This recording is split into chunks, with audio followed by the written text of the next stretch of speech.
For decades, large corporations have been allowed to operate with little regard for humankind and the environment. Corporate profits and shareholder interests have taken center stage, while abuses and insults have piled up. Looking at some of these images, it is eye-opening just how many of the everyday corporate names we know have been guilty of these infractions. We speak of corporate social responsibility and the moral compass that should be at the forefront of every corporate decision.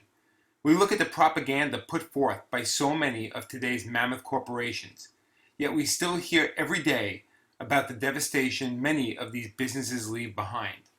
So who sets the tone for a corporation's moral and ethical agenda? Who decides whether or not corporate social responsibility will be a guiding principle in the way a company will do business?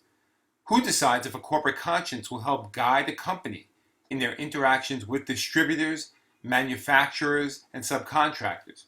All these decisions have to come from on high.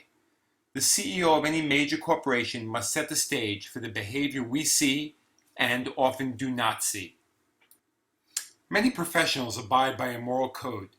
Physicians and lawyers take an oath as their degrees are conferred. The medical profession is guided by the American Medical Association's Council on Ethical and Judicial Affairs. Physicians agree to practice by an ethical code in all they do.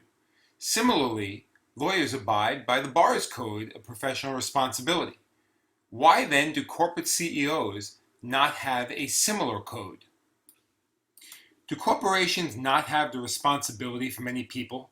Some major corporate entities employ thousands upon thousands of people across many borders. They interact with governments, military, transportation, growers, producers, and manufacturers, to name a few. Some have yearly budgets that are a multiple of some countries' economies.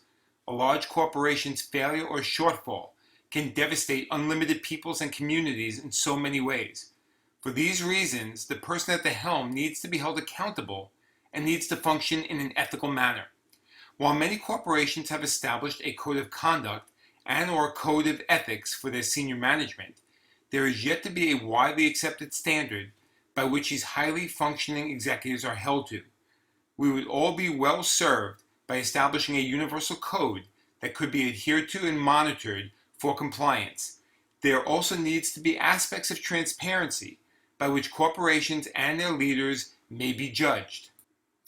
These should include an ability to deal with conflict between personal and professional relations in an ethical manner, being responsible for full, fair, accurate, timely, and understandable disclosure in reporting and auditing, being responsible for humane treatment of all stakeholders, including employees, customers, laborers, suppliers, and everyone that the business of the corporation directly or indirectly impacts, being cognizant of the environment insofar as minimizing the footprint left behind and maximizing all aspects of environmental sustainability. As the dialogue continues and we explore ways to prevent future economic catastrophe, let us look to today's corporate leaders to set examples of morality, ethics, and corporate conscience, guided by a moral compass. Thank you very much.